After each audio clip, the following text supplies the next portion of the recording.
നമ്മൾ വെള്ളക്കടല വെച്ച് നല്ല ക്രീമി ആയിട്ടുള്ള സാലഡാണ് ഉണ്ടാക്കുന്നത്. ഇത് വെയിറ്റ് ലോസ് ഒക്കെ ചെയ്യുന്നവർക്ക് കഴിക്കാൻ പറ്റിയ നല്ലൊരു പ്രോട്ടീൻ സാലഡാണ്. അപ്പോൾ എല്ലാവരും ഒന്ന് ഉണ്ടാക്കി നോക്കണം കേട്ടോ. അപ്പൊ നമുക്കത് എങ്ങനെ ഉണ്ടാക്കുന്നതെന്ന് നോക്കാം. ഇതിലേക്ക് 1 കപ്പ് വെള്ളക്കടല വേവിച്ചെടുത്തതാണ് കേട്ടോ. ഇത് ഓവർനൈറ്റ് കുതിർത്തി എടുത്തതാണ്. അതിനുശേഷം കുറച്ച് ഉപ്പിട്ടിട്ട് കുക്കറിൽ നല്ല പോലെ വേവിച്ചെടുത്താണ് കേട്ടോ. നന്നായിട്ട് വേവണം. ദേ ഇതുപോലെ വേവണം. കണ്ടില്ലേ, ഇത്രയും വേവണം.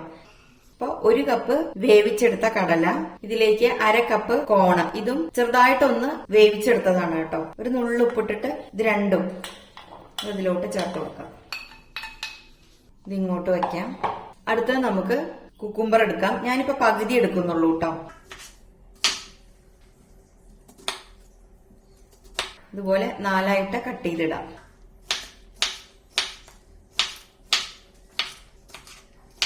നന്നായി കഴുകിയ ശേഷം കേട്ടോ അതൊക്കെ കട്ട് ചെയ്യുന്നേ. ഇതിലോട്ട് ചേർത്ത് കൊടുക്കാം. അടുത്തത് ചെറിയൊരു കഷ്ണം സവോള. ഒരു ഇടത്തരം വലിപ്പമുള്ള സവോള ആണെങ്കിൽ ഒരെണ്ണം എടുക്കാം. നല്ല വലുതാണെങ്കിൽ അതിന്റെ പകുതി കേട്ടോ. അതും ഇതേ വലുപ്പത്തിൽ ചെറുതായിട്ട് ഇങ്ങനെ കട്ട് ചെയ്തിടാം. തിന്നായിട്ട് സ്ലൈസ് ചെയ്തിടാം.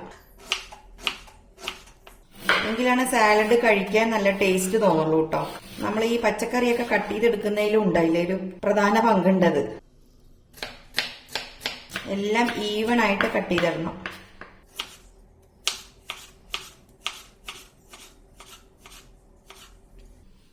ഇത്രയും മതി. ഞാൻ ചെറിയൊരു അളവിലാട്ടോ ഉണ്ടാക്കുന്നത്.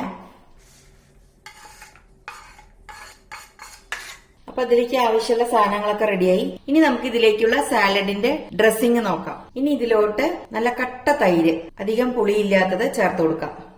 1/2 കപ്പ്. ഒപ്പം നമുക്ക് പൊടിയായിട്ട് അരിഞ്ഞെടുത്ത വെളുത്തുള്ളി 2 അല്ലി കേട്ടോ. ചെറിയ അല്ലിയാണ്, അത് നന്നായിട്ട് പൊടിയായിട്ട് അരിഞ്ഞെടുക്കണം. അത് ഇതിലോട്ട് ചേർത്ത് കൊടുക്കാം. കുറച്ച് മല്ലിയില പൊടിയായിട്ട് അരിഞ്ഞത്, ഏകദേശം 1 ടേബിൾ സ്പൂണോളം കാണും. 1/2 ടീസ്പൂൺ കുരുമുളക് പൊടി, 1/4 ടീസ്പൂൺ ചില്ലി ഫ്ലേക്സ്, ഏകദേശം 1/4 മുതൽ 1 ടേബിൾ സ്പൂൺ വരെ ലെമൺ ജ്യൂസ് ഒഴിച്ചു കൊടുക്കാം. പുളി കൂടരുത് കേട്ടോ, നോക്കിയിട്ട് വേണം ചേർക്കാൻ. ആവശ്യത്തിനുള്ള ഉപ്പ്, വളരെ കുറച്ച് ഉപ്പ് ചേർക്കുക. വേണമെങ്കിൽ നമുക്ക് വീണ്ടും ചേർക്കാം. ഇത്രയേ ഉള്ളൂ. നമ്മുടെ ഡ്രസ്സിങ്ങിന്റെ പരിപാടി റെഡിയായി. നന്നായിട്ടൊന്ന് മിക്സ് ചെയ്ത് കൊടുക്കാം.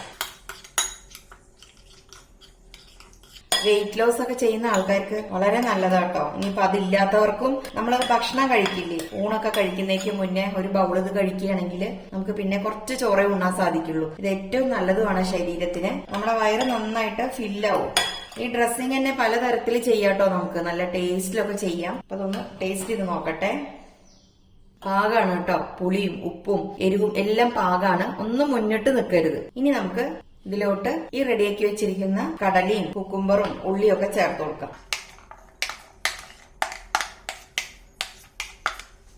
ഈ സാലഡ് ഉണ്ടാക്കുമ്പോ എപ്പോഴും ഇതെന്നല്ല, ഏത് സാലഡ് ആണെങ്കിലും നമ്മൾ ഒത്തിരി നേരം ഇങ്ങനെ കുത്തി ഇളക്കാൻ പാടില്ല സ്പൂണൊക്കെ വെച്ചിട്ട്. അപ്പൊ അത് പ്രത്യേകം ശ്രദ്ധിക്കണം കേട്ടോ. അതിന്റെ ആ ഒരു ഭംഗി നഷ്ടപ്പെടും. അതിന്റെ ആ ഒരു കാഴ്ചക്കുള്ള ഒരു ഭംഗി ഉണ്ടല്ലോ, അതിങ്ങനെ ഫ്രഷ് ആയിട്ടിരിക്കണം. കാണുമ്പോ തന്നെ നമുക്ക് ഇങ്ങനെ എടുത്ത് കഴിക്കാൻ തോന്നണം എപ്പോഴും. അപ്പൊ ഒരുപാട് ഇളക്കി കളിക്കരുത്. ജസ്റ്റ് ഒന്ന് മിക്സ് ചെയ്ത് കൊടുത്താൽ മാത്രം മതി. ഇതില് ഈ ഉള്ളിയുടെയും കുക്കുംബറിന്റെ ഒക്കെ അളവ് കൂട്ടാട്ടോ. ഇനിയിപ്പോ 1 കപ്പ് കടല വേണ്ട, 1/2 കപ്പ് ആണെങ്കിൽ 1/2 കപ്പ് എടുക്കാം. നമ്മൾ ഈ കടലക്കറിയൊക്കെ ഉണ്ടാക്കുന്ന ദിവസങ്ങളിൽ നമുക്ക് ഈ ഒരു സാലഡ് ഒക്കെ ഉണ്ടാക്കാൻ പറ്റും. അന്ന് കുറച്ച് കടല എടുത്തിട്ട് മാറ്റി വെച്ചാൽ മതിയല്ലോ. ഇനി ഏറ്റവും ലാസ്റ്റ് നമുക്ക് കുറച്ച് ഒലീവ് ഓയിൽ ഒഴിച്ചു കൊടുക്കാം. ഏകദേശം 1-2 ടീസ്പൂണോളം മതിയാവും. ഇനിയിപ്പോ ഒലീവ് ഓയിൽ കയ്യിലില്ലെങ്കിൽ ഏതെങ്കിലും കുക്കിംഗ് ഓയിൽ എടുത്താലും മതി കേട്ടോ. ശരിക്ക് സാലഡ് ഉണ്ടാക്കുമ്പോൾ നമ്മൾ എപ്പോഴും ഒലീവ് ഓയിലാണ് ഉപയോഗിക്കാറ്. ഇത്രയേ ഉള്ളൂ. ഒന്ന് ടേസ്റ്റ് ചെയ്ത് നോക്കട്ടെ കേട്ടോ. അടിപൊളി, എല്ലാം കറക്റ്റ് കേട്ടോ. അപ്പൊ എല്ലാവരും ഉണ്ടാക്കി നോക്കണം കേട്ടോ. നല്ല ക്രീമിയും നല്ല ടേസ്റ്റി ആയിട്ടുള്ള ഒന്നാന്തരം സാലഡാണ്. എപ്പോഴും നമ്മൾ ആഴ്ചയിൽ ഒരു 2-3 ദിവസമെങ്കിലും ഇതുപോലത്തെ സാലഡൊക്കെ ഉണ്ടാക്കി കഴിക്കാനായിട്ട് നോക്കണം കേട്ടോ എല്ലാവരും. അപ്പൊ ഇത്രയേ ഉള്ളൂ. വീഡിയോ കണ്ട് ഇഷ്ടമായെങ്കിൽ ലൈക്ക് ചെയ്യാനും സബ്സ്ക്രൈബ് ചെയ്യാനും ഷെയർ ചെയ്യാനും ആരും മറക്കരുത്. വീണ്ടും നല്ല നല്ല വീഡിയോസുമായി വരുന്നത് വരേക്കും ബൈ.